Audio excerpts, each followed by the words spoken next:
সাবেক আইজিপি মামুন ৪৩ দিনের রিমান্ডে।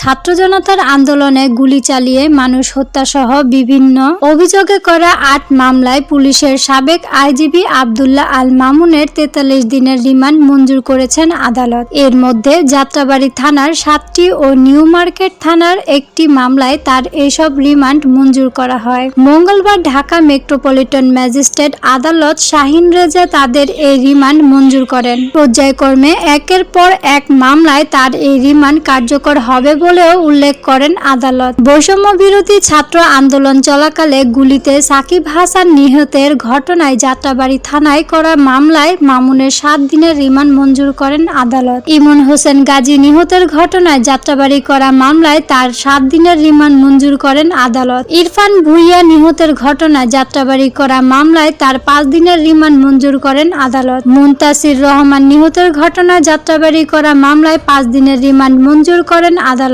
ভ্যান চালক সুজন নিহতের ঘটনায় যাত্রাবাড়ী করা মামলায় ৫ দিনের রিমান্ড মঞ্জুর করেন আদালত। রফিকুল ইসলাম নিহতের ঘটনায় যাত্রাবাড়ী করা মামলায় তার ৪ দিনের রিমান্ড মঞ্জুর করেন আদালত। মাহমুদুল হাসান জয় নিহতের ঘটনায় যাত্রাবাড়ীর করা মামলায় তার ৫ দিনের রিমান্ড মঞ্জুর করেন আদালত। নিউ মার্কেট থানায় হত্যার মামলায় ৫ দিনের রিমান্ড মঞ্জুর করেন আদালত।